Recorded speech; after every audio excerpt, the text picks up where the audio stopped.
Hello friends, welcome to Raj Malhotra IAS academy. My name is Deepak Thakur और आज की एक्सपीरियंस सीरीज में we are going to discuss contract farming in India.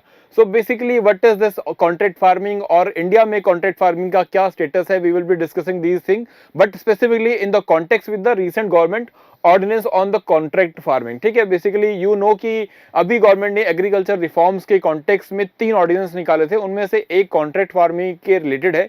सो आज हम contract farming के बारे में भी जानेंगे एंड साथ में ये भी जानेंगे what is this ordinance is all about, इसमें क्या प्रोज कॉन्स क्या कुछ इसमें डिटेल्स हैं। We will be discussing all and everything in this presentation and this video. ठीक है, बेसिकली अब इसमें देखिए क्या है, व्हाट इज कॉन्ट्रैक्ट फार्मिंग। देखिए, in normal sense if you talk तो contract farming when you are coming into a contract with a person, मतलब जो प्रोड्यूसर है मींस हमारा जो फार्मर है, जब उसके साथ आप कॉन्ट्रैक्ट करते हो, कौन जो जिसे उस चीज की जरूरत है, बायर हो सकता है, वो प्रोसेसिंग इंडस्ट्री में हो सकता है।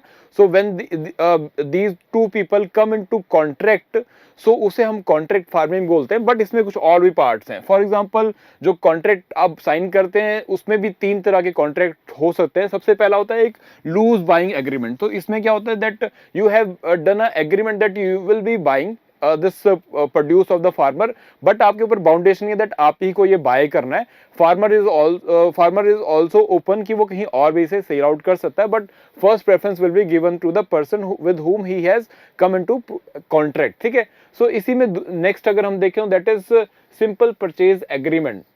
अब सिंपल परचेज एग्रीमेंट क्या है कि मैंने सिर्फ आपसे ये एग्रीमेंट कर लिया फार्मर से कि मुझे इतने क्विंटल ऑफ टमाटो जो है वो आपने 3 महीने के बाद जब आपकी फसल तैयार हो जाएगी तो आपने मुझे प्रोवाइड कर देने। ठीक है, so this is just a quantity आपने डिफाइन कर दी कि ये क्वांटिटी आपको परचेज करनी है इन दिस एग्रीमेंट। ठीक है, so this is the second type.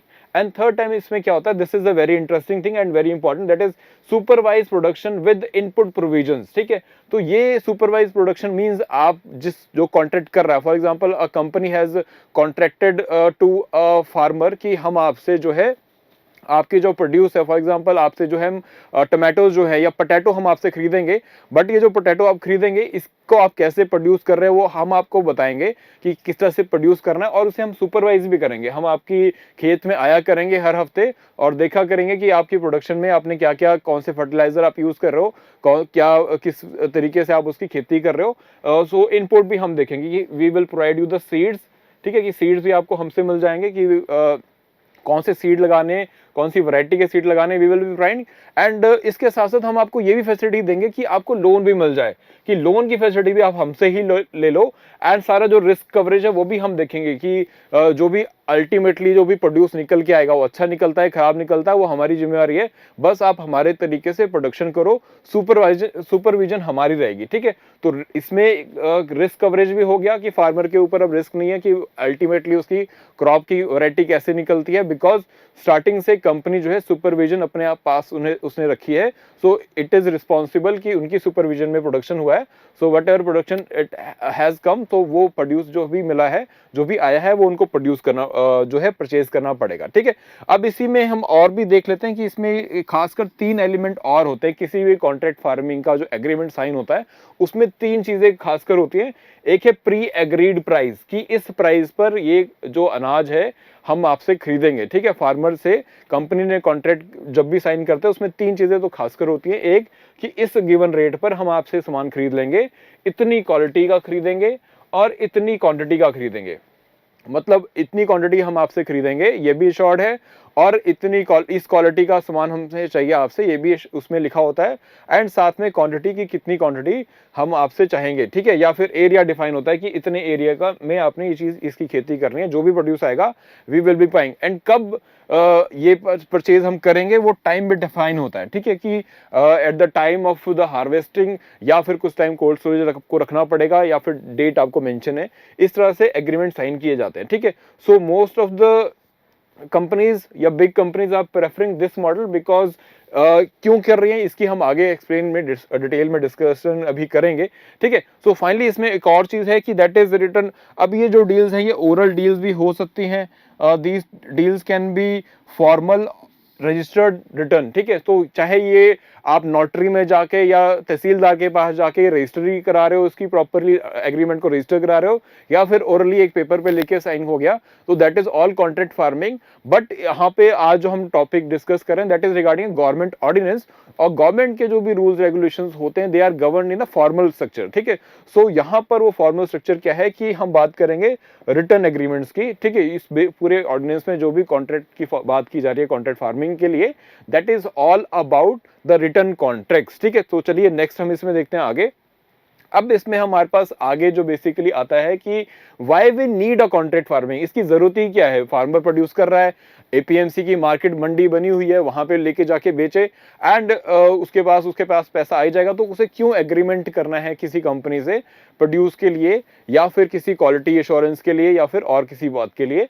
इसमें क्योंकि दोनों का बेनिफिट होता है, it is a beneficial for both the parties, जो प्रोड्यूस कर रहा है फार्मर उसके लिए भी, जो फार्म प्रोड्यूसर है, और as well as the agro processing plant जो है, या फिर कोई भी ऑर्गेनाइजेशन जो भी इसमें इन्वॉल्व होगी, उन दोनों का इसमें फायदा होता है। कैसे? फर्स्ट, ये गारंटी करता है बायबैक। फार्मर को फायदा ये है कि उसने जो भी उपज उगाई है, जो भी वीट, बार्ले या फिर टमाटो, पोटैटो, सब्जी कुछ भी उगाई है, सो इस कॉन्ट्रैक्ट के अंदर उसके पास एक श्योरिटी है कि ये जो सामान उसने उगाया है ये उसका बिक जाएगा। आपने कई बार न्यूज चैनल में देखा होगा कि कई बार क्या होता है कि कई सारे फार्मर जब उनको ठीक रेट नहीं मिलते तो आलू प्याज को वो रास्ते में ही छोड़ के चले जाते हैं, हाईवे पे गिर देते हैं कि हमें इसका प्राइस नहीं मिल रहा, we are not going to sell, 1 रुपए किलो का हमारे इतनी लागत भी नहीं है, हमें कोई फायदा नहीं है, वी आर डंपिंग इट, ठीक है।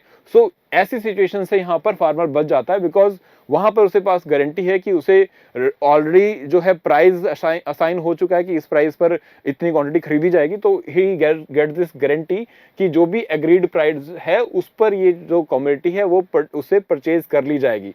इसके बाद जो हमारा और जो कंपनी है जिसने इसके साथ कॉन्ट्रैक्ट किया है फार्मर के साथ, उसे क्या बेनिफिट है? It is getting a benefit of a standardised high quality agriculture produce, ठीक है। तो now this company not need to go from pillar to post, अलग अलग एपीएमसी अलग अलग स्टेट्स में घूमने की जरूरत नहीं है। वो उसने ऑलरेडी इससे फार्मर के साथ कॉन्ट्रैक्ट किया था कि एक पर्टिकुलर टाइप ऑफ सीड वो लगाएगा, एक पर्टिकुलर टाइप ऑफ क्वालिटी की प्रोडक्शन वो करेगा, एक प्रोसेस के थ्रू चलेगा, तो जो भी प्रोडक्शन फाइनली मिलेगी वो उसके पास है। तो जो बायर है उसको क्या बेनिफिट हो गया? ही गॉट द बेनिफिट कि एक स्टैंडर्डाइज हाई क्वालिटी प्रोडक्ट उसे मिल गया। अब ये क्यों जरूरी है इसको हम आगे मैं आपको एक केस स्टडी के थ्रू समझाऊंगा। सो इस वीडियो को आपने एंड तक देखना है so that you can get the gist of the thing कि हमें क्यों ये सारी चीजें कॉन्ट्रैक्ट फार्मिंग में जाने की क्यों जरूरत पड़ती है, and why the companies even prefer कि वो कॉन्ट्रैक्ट फार्मिंग में आ जाएं, ठीक है। So this is a small scale, this make small scale farming competitive. जो हमारे छोटे किसान है जिनका छोटा खेत है रहता है, ज्यादा बड़ा खेत नहीं है, तो उनको भी इसमें फायदा हो जाता है। कैसे? क्योंकि उनके पास अब एक्सेस आ गया टेक्नोलॉजी का, बिकॉज कंपनी ने बोला कि जो इसकी सुपरविजन है वो हम करेंगे, टेक्नोलॉजी हम आपको देंगे, हाई क्वालिटी सीड आपको हम प्रोवाइड करेंगे, एंड साथ में आपको लोन की, क्रेडिट की फैसिलिटी भी हम देंगे। तो this is the benefit they are getting, the small farmer even. And जो छोटा फार्मर होता है उसके पास कोई मार्केटिंग का चैनल नहीं होता, उसके पास बस एक ही होता है तरीका, उपज उगाओ, ट्रक पे लोड करो और एपीएमसी मंडी तक पहुंच जाओ, जो रेट मिलेगा वो रेट लेकर वापस आ जाओ, चाहे वो रेट लेने के लिए आपको 4-5 दिन वहीं पर डेरा लगा के बैठना पड़े। So this is the benefit which a small farmer is getting, that he is getting the access to the technology, new upgraded technology, it is getting the loan facility which is otherwise bank is hesitant to give the loan to the small farmer, but these companies are able to provide this, ठीक है। and accordingly जैसे मैंने आपको बताया marketing channel and related information regarding how to produce, what should the process should be, when to harvest, when to sow, ठीक है। so these are all the benefit which they are getting, ठीक है। इसके साथ साथ it reduces the risk of production, price and marketing cost, ठीक है। तो ये मैंने आपको बता दिया कि इसके लिए ये सभी इसको बेनिफिट मिल जाते हैं, एंड इसके साथ साथ यहाँ पर फाइनेंशियल सपोर्ट तो मिल ही रहा है in the form of loans, and साथ में technical guidance which is more important to the farmers, because otherwise they can not afford the technology. But जो बड़ी कंपनीज हैं, चाहे आपका अमूल हो गया, चाहे आपका पेप्सिको हो गया, या फिर इसी तरह से और जो कंपनीज इन सब में इन्वॉल्व है, आईटीसी जो आपके बिस्किट्स ब्रेड्स वगैरह बनाती है, these companies provide the good technical guidance to the people, ठीक है। So this is how they provide technical guidance. So quality, quantity and the price all is assured in this, and accordingly this consistent supply of agriculture produce. तो क्योंकि जो buyer है, जो company है, जो factory है, उसको भी पता है कि उसका 2 महीने के बाद यहाँ से जो मटेरियल है वो आना है, वो प्राइस सेफ है, उसकी कोई प्राइस की एक्सेलेशन नहीं होने वाली, तो इस रेट पे उसे सामान मिल जाएगा। तो that is a benefit which they are getting, that they are getting the delivery और the produce at on time and plus at the lesser cost, because जो भी कॉस्ट पहले डिसाइड हो चुकी उसी कॉस्ट पर ही will be going to buy according to the agreement. ठीक है, तो this is the benefit which they are getting. अब मैं आगे चलूं उससे पहले मैं आपको एक केस स्टडी के थ्रू ये समझाना चाहूंगा कि बेसिकली कॉन्ट्रैक्ट फार्मिंग का कैसे बेनिफिट होता है कंपनीज को। देखिए, एक कंपनी है हमारे पास यहाँ पर, this was a new company which wanted to manufacture beer produce करना चाहते थे इंडिया में। So it is otherwise international company SAB Miller India, एक फ्रेंचाइजी है, एक बेसिकली इंडियन सब्सिडरी है जो इंडिया में आके प्रोडक्शन कर रही है अलग अलग वैरायटी ऑफ दीज बियर्स। ठीक है, सो अब इसने क्या किया, इसने एक नई वैरायटी ऑफ बियर निकाली जिसके लिए they required around 75 ton of barley. अब इनको 75 टन ऑफ बार्ले की जरूरत थी, बट द थिंग इज कि इंडिया में बार्ले की प्रोडक्शन जो है वो सिर्फ एक पर्पज से की जाती थी, that is for agriculture feed. ठीक है, एग्रीकल्चर सॉरी एनिमल फीड की तरह उसे यूज किया जाता था कि जो गाय को चारा देने के लिए या जानवरों को चारा देने के लिए बार्ले का यूज किया जाता था, बिकॉज फार्मर्स को भी पता है कि इसकी मार्केट में डिमांड नहीं है, बट वो फील्ड को अपनी खाली छोड़ने से बेटर वो अपनी जो मवेशी हैं उनके लिए उसमें जो है चारा उगा लेते थे बार्ले की फॉर्म में। ठीक है, but this company wanted around 75 ton of barley for producing beer. ठीक है, अब बियर की खास बात यह है कि वहां पर हमें मेलेट चाहिए होता है। ठीक है, malt is basically specific thing for beer की क्वालिटी के regarding, this is the intermediatory step जो हमें चाहिए होता है ब्रूइंग ऑफ बियर के लिए। ठीक है, तो अब इस कंपनी को अब इतनी रिक्वायरमेंट है और जो फार्मर है वो इसे इतना इंटरेस्ट लेके प्रोड्यूस नहीं कर रहा है, बिकॉज दे नो कि इसकी मार्केट में वैल्यू ज्यादा नहीं है। So what option this company had, the SAB Miller India के पास ऑप्शन क्या थे? सैब मिलर इंडिया के पास ऑप्शन ये था कि अब ये एपीएमसी मार्केट जाए। एपीएमसी जो मंडियां हैं, एग्रीकल्चर प्रोड्यूस मार्केटिंग कमिटीज, तो ये जो हर डिस्ट्रिक्ट वाइज हर ब्लॉक वाइज भी कमिटीज बनी होती हैं according to the APMC act जो भी स्टेट वाइज डिफाइंड है। ठीक है, अब होता क्या है कि एपीएमसी एक्ट में दिया गया है कि एक टेरिटरी डिफाइंड होगी और इस टेरिटरी में जितने भी फार्मर्स के खेत आएंगे, जो भी प्रोडक्शन होगी, उनको एक पर्टिकुलर मंडी में जाके ही बेचना है। तो ये वहाँ की मंडी है, वो उन सबको यहीं पर लाके अपना जो प्रोड्यूस किया है वो सब कुछ एक ही जगह पे बेचना है। तो यहाँ पर इसमें प्रॉब्लम ये जाती है कि अब जब इस कंपनी को वहाँ पर उस एपीएमसी या कई सारी एपीएमसी इन्होंने देख ली सामान इस अपने बार्ले को प्रिकॉर करने के लिए, तो ये राजस्थान भी गए, उत्तर प्रदेश भी गए, हरियाणा और उत्तराखंड भी गए। तो यहाँ से इन्होंने प्रिकॉर तो किया बड़ी मंडियों से, एपीएमसी की मंडियों से, लेकिन वहां पे प्रॉब्लम इनके पास क्या आया कि यूनिफॉर्मिटी ऑफ ग्रेन नहीं है। मतलब जो साइज इनको दाने का चाहिए बार्ले का, वो साइज नहीं मिल रहा। इनको जो है डिफरेंट वैरायटी ऑफ बार्ले मिल रही है, अलग अलग वैरायटी मिल रही है। अब ये सब क्या, इससे प्रॉब्लम क्या होता है कि आपने जो मशीनरी मंगाई हुई है बियर प्रोडक्शन के लिए, वो एक पर्टिकुलर कस्टमाइज तरीके से काम करती है। अगर उसमें आप अलग अलग तरीके की variety of barley seeds use करेंगे या ग्रेन्स यूज करेंगे, तो वो ना सिर्फ उसकी क्वालिटी को खराब करेगा, but it will also increase the processing cost. तो ये सारी प्रॉब्लम जो है सैब इंडिया को आ रही थी। अब इन्होंने इसका क्या सोल्यूशन निकाला? अब ये सोल्यूशन इन्होंने निकाला कि हम क्यों ना हम डायरेक्टली फार्मर से हम प्रिक्वायरमेंट करना शुरू कर दें, परचेज करना शुरू कर दें। बट वहां पर प्रॉब्लम ये थी कि under the APMC act farmers are not allowed to directly purchase from the producer is not allowed to directly purchase from the farmer. मतलब अगर फार्मर को अपना प्रोड्यूस बेचना है तो उसको पहले एपीएमसी मंडी जाना पड़ेगा और एपीएमसी मंडी से फिर ये सैब इंडिया जो है परचेज कर पाएगा। तो this was the problem which they were facing. तो इन्होंने इसको बाईपास करने के लिए एक इनोवेटिव सोल्यूशन निकाला, दैट अभी तो चलो एपीएमसी एक्ट की वजह से रिस्ट्रिक्शन है तो हम ये नहीं कर सकते, but what we can do we can provide high quality certified seeds, हम सीड हम प्रोवाइड करेंगे, and we will give the training to the farmer कि किस तरह से इस सीड को उगाना है एंड कैसे इसकी प्रोडक्टिविटी बढ़ाई जा सकती है। एंड द एक्सटेंसिव सर्विसेज, मतलब एक्सटेंसिव सर्विसेज, फॉर एग्जांपल कि इसकी transportation cost, marketing cost, they will all bear by themselves, ठीक है। सो जो भी इसमें फर्दर स्टोरेज वगैरह की रिक्वायरमेंट होगी, अपने गोडाउन तक सैब की गोडाउन तक पहुंचाने की जो रिक्वायरमेंट होगी, that all will be done by them, ठीक है। So this is the way out which they formulated, because APMC एक रिस्ट्रिक्शन लगा रहा था कि पहले एपीएमसी आएगा, सारा सामान, सारा उपज जो है, सारा जो प्रोड्यूस है वो पहले एपीएमसी आएगा, उसके बाद ही आगे बेचा जा सकता है, वहीं से फिर प्रोड्यूसर एपीएमसी से खरीद सकता है, डायरेक्टली बाहर से नहीं खरीद सकता, ठीक है। This was the case in most of the states, ठीक है। कुछ स्टेट्स में प्रोविजन जो है डिफरेंट है, जैसे हम बात करेंगे आगे, पंजाब हो गया, पंजाब के पास दे प्रोवाइड दिस थिंग कि डायरेक्टली भी परचेज किया जा सकता है, बट उसमें भी एक कंडीशन उन्होंने रखी है, so we will be discussing that also, ठीक है। तो इस तरीके से जाके फिर हमारे पास ये जो इंडस प्राइड बियर है ये फिर जाके बनी, ठीक है। So this is the story कि सैब इंडिया को किस तरह से बेसिकली अपनी बियर मैन्युफैक्चरिंग के लिए एक इनोवेटिव तरीका निकालना पड़ा। This is an example why we need contract farming, ठीक है, बिकॉज प्रोड्यूसर जो बायर है वो तैयार है लेने के लिए, लेकिन ये जो एक्ट है एपीएमसी, इसमें रिफॉर्म्स नहीं हो रखे, इसमें वो रिक्वायरमेंट फुलफिल नहीं हो रही जो कॉन्ट्रैक्ट फार्मिंग के लिए हमें चाहिए, जिसकी वजह से ये सारी प्रोसेसिंग या सारा ये जो चेन है ये नहीं बन पा रही, या फिर हम इसे बाईपास नहीं कर पा रहे सीधा, ठीक है। तो इसके लिए अब बेसिकली ये ऑर्डिनेंस आया। अब इस ऑर्डिनेंस का नाम क्या है? ऑर्डिनेंस, तीन ऑर्डिनेंस मैंने जैसे आपको बताया, तीन ऑर्डिनेंस आए, जिनमें से एग्रीकल्चर प्रोडक्शन से रिलेटेड या एग्रीकल्चर सेक्टर से रिलेटेड तीन हमारे पास ऑर्डिनेंस है।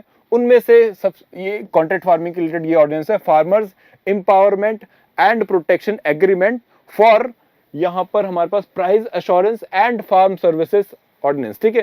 So this is the name of the ordinance जो गवर्नमेंट ने निकाला फॉर स्पेसिफिकली कॉन्ट्रैक्ट फार्मिंग। इस कॉन्ट्रैक्ट फार्मिंग में बेसिकली इस ऑर्डिनेंस में क्या कुछ प्रोवाइड किया गया? सबसे पहले provided a framework for farmer to directly contract with those wishes to buy the farm produce. तो सबसे पहला जो इसमें बात की गई कि आप डायरेक्ट कॉन्ट्रैक्ट कर सकते हो बायर के साथ, ठीक है, आपको एपीएमसी आने की जरूरत नहीं है। एंड उसके बाद अब क्या है कि मोस्ट ऑफ, इससे पहले क्या होता था, most of the country can not, most of the farmer but bar from this thing कि वो डायरेक्टली जो है वो सेल नहीं कर सकते, they produce to the customer और द कंपनी प्रोसेसिंग जो भी है, ठीक है। उनको अगर बाहर से करना भी है, अगर वो ये भी चाहते हैं कि कुछ स्टेट ने, जैसे मैंने पंजाब का एग्जांपल आपको दिया, तो कुछ स्टेट ने ये प्रोविजन रखा है कि जो फार्मर है वो डायरेक्टली भी अपना जो प्रोड्यूस है वो एपीएमसी में लेके जाए बिना भी बाहर सेल कर सकता है। बट किसको करेगा? It will sell it produce to the license trader, सिर्फ लाइसेंस ट्रेडर, जो उसको लाइसेंस मिला होगा उसी ट्रेडर को सेल करेगा, चाहे वो लाइसेंस ट्रेडर जो है एपीएमसी से एफिलिएटेड है। मोस्ट ऑफ द केसेस में क्या होता है कि ये लाइसेंस जो ट्रेडर है ये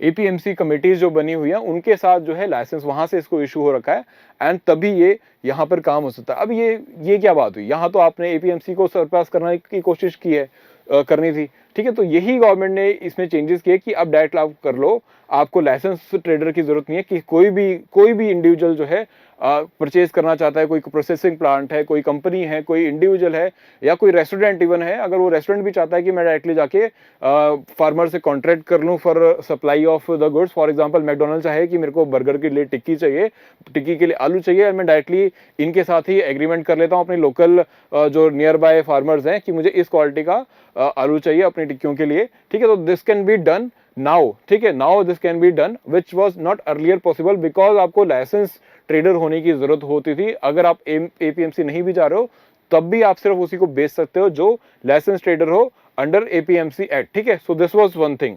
अब ये ऑर्डिनेंस ने बेसिकली इसी चीज को जो है रिमूव किया है, इसी चीज को चेंज किया है, and what other changes it has done because and how it has been done with this ordinance, and इसके साथ साथ जो दो ऑर्डिनेंस आए थे वो भी हमारे पास इसी डायरेक्शन में हमें हेल्प करते हैं, essential commodity act and reduce the power of APMC. तो एपीएमसी की जो पावर थी तो वो बेसिकली कि सिर्फ उनके पास ही जाके सेल करना है, तो that is has been restricted now, ठीक है। So this is the benefit which this ordinance provides. And इसके बाद हम बेसिकली अब मैं ये डिस्कस करूं कि इस ऑर्डिनेंस में हमें क्या कुछ बेनिफिट मिले हैं या क्या कुछ चेंजेस स्पेसिफिकली लाए गए हैं।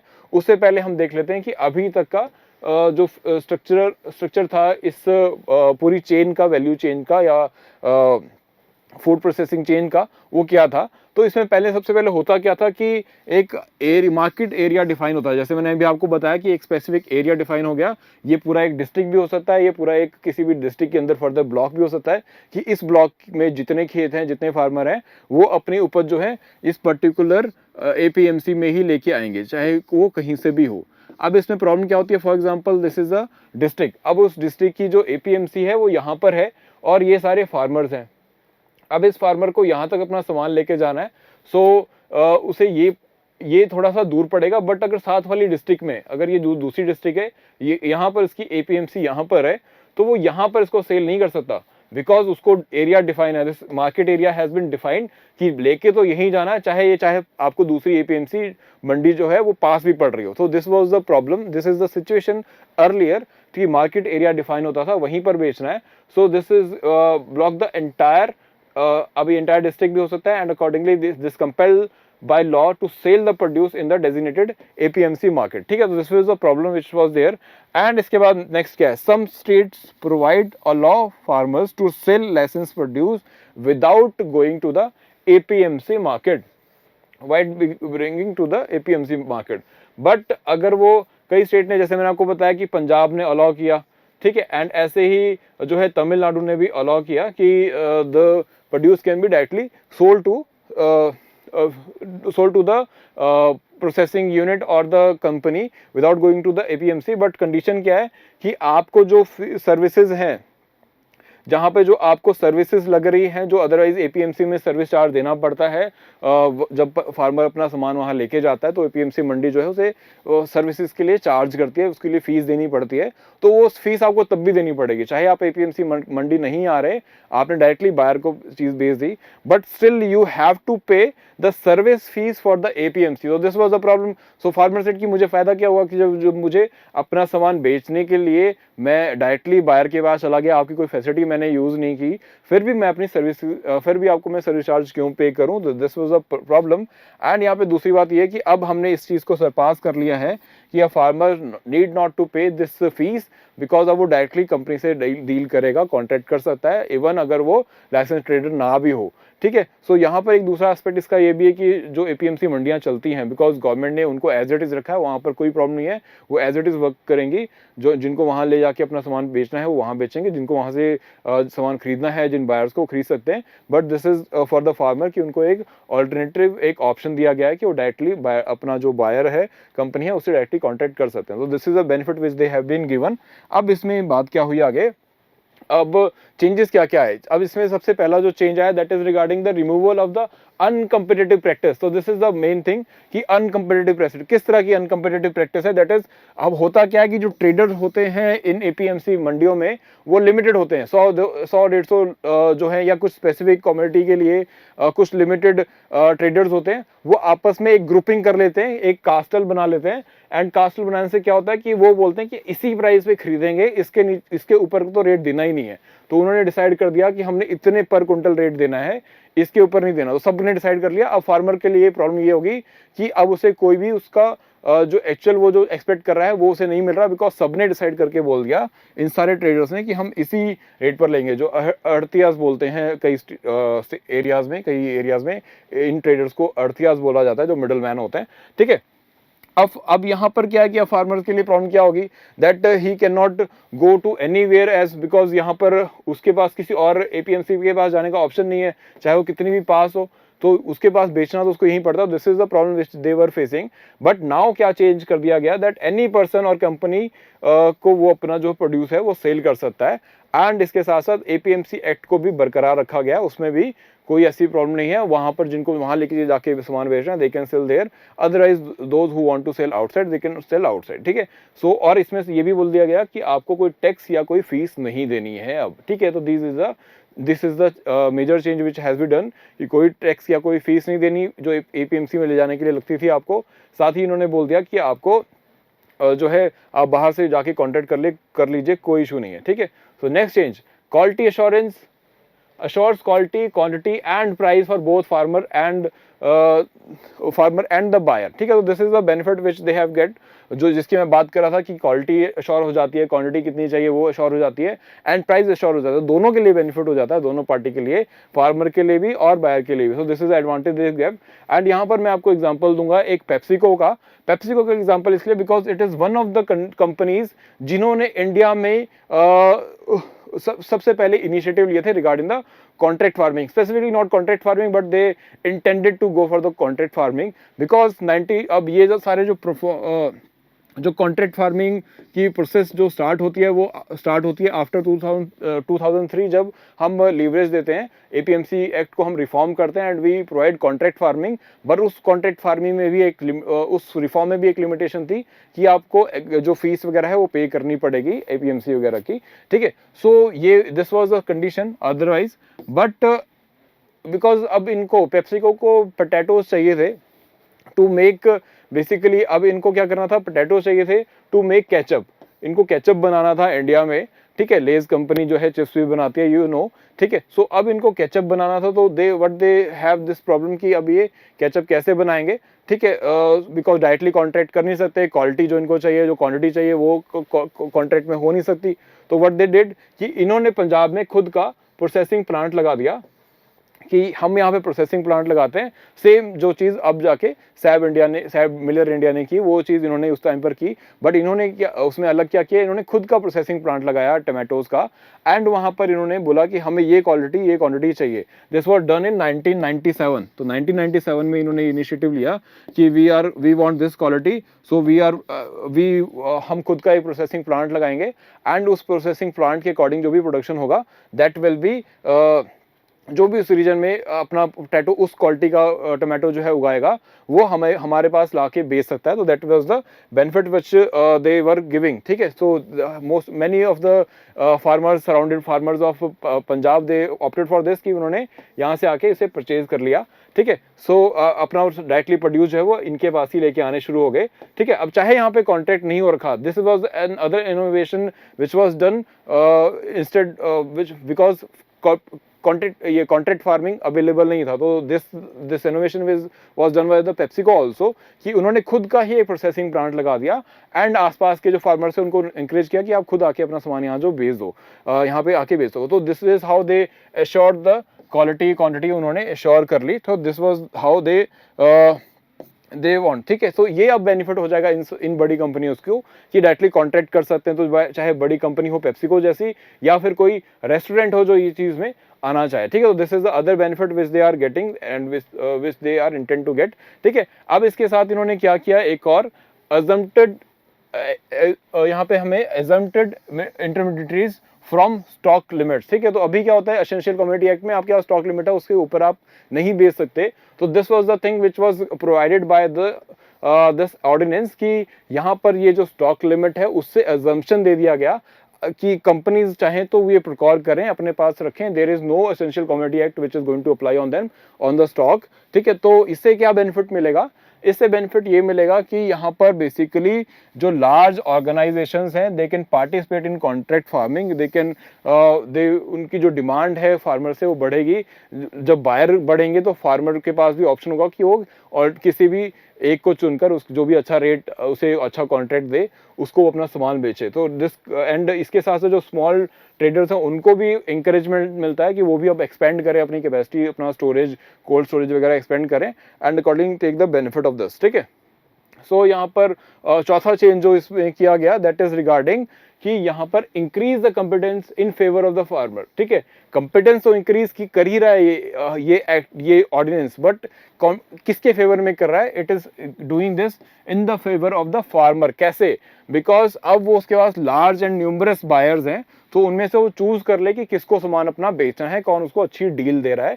ठीक है, एंड ऐसे ही इट विल आल्सो हेल्प कि हम नेशनल लेवल पर जो है एग्रीकल्चर कमोडिटीज की एक अच्छी मार्केट बना सकेंगे। ठीक है, इसको मिक्स नहीं करना विद ई नैम के साथ हमें मिक्स नहीं करना, जो नेशनल एग्रीकल्चर मार्केट है उसके साथ मिक्स नहीं करना है, दैट इज डिफरेंट बिकॉज वो एपीएमसी से ही डील करता है, उसके बाहर डील नहीं करता। But this is about the national market कि हम nationally these farmers can sell their produce anywhere any to anyone, ठीक है। तो that is a benefit which they are getting and this is how they will create a national identity, ठीक है। National एक market create होती है इसकी basis पे, ठीक है।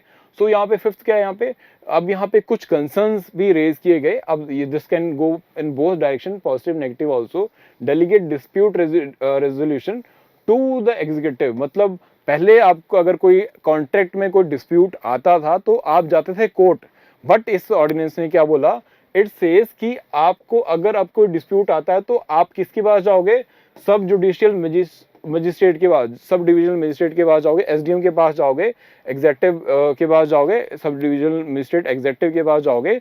वो जाके वो रूल्स के according he is not bounded with the rules, कि वो उसे कोर्ट के रूल्स एंड प्रोसीजर के अकॉर्डिंग चलने की जरूरत नहीं है। He can do it on his own, जो भी उसको अकॉर्डिंगली उस टाइम पे केस वाइज केस ठीक लगेगा वो accordingly he can resolve the dispute, ठीक है। तो that is a benefit which they are providing and this gives government more power, ठीक है। बट इसमें प्रॉब्लम क्या है कि गवर्नमेंट के पास अब मोर पावर आ जाती है, that to dispute the that they can provide the resolution them accordingly to their wishes, जैसे वो करना चाहें। एंड जो जुडिशियल है उसकी रिक्वायरमेंट यहाँ पर जो है वो जो जुडिशरी की जुडिक्शन है वो यहाँ पे लिमिट हो जाती है, that is other concern of this, ठीक है।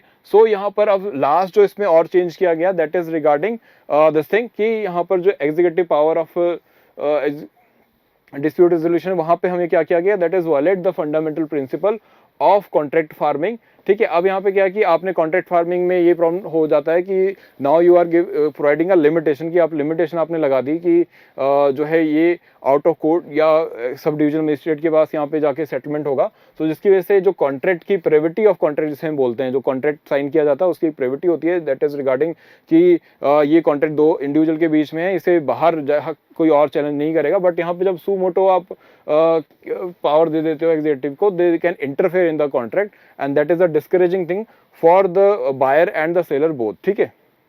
सो अकॉर्डिंगली यहाँ पर क्या है कि हमारे पास और हम देखते हैं, अब गवर्नमेंट ने ऐसा नहीं है, this is for the first time 2018 में भी गवर्नमेंट ने ये स्टेप लिए थे for making changes in the contract for providing या इंकरेजिंग कॉन्ट्रैक्ट फार्मिंग। सो ये चेंजेस क्या थे इसमें हम देख लेते हैं। बेसिकली गवर्नमेंट वांटेड कि हम इस तरह की फैसिलिटी भी प्रोवाइड करें, बट इसकी कुछ लिमिटेशन थी, दैट इज रिगार्डिंग कि ओनली नोटिफाइड कम्युनिटीज इसमें प्रोवाइड की थी, सारी कम्युनिटीज को अलाउ नहीं किया गया था। जैसे अब कर दिया गया कि सारी कम्युनिटीज को अलाउ किया गया है कि उनकी कॉन्ट्रैक्ट फार्मिंग हो सकती है, ठीक है। And government rules and regulations में रिलैक्सेशन इसमें दिया गया है, ठीक है। एंड इसमें और क्या है कि अब जो यहाँ पे बेसिकली है, agriculture produce leave the pricing to the parties, allow the central e registration of the contract, बस आपको ई रजिस्ट्रेशन करा लेना and then you are open to do the business, ठीक है। तो this is the benefit which is provided by this new ordinance. So let's see how this goes and कितना इसे utilise किया जाता है।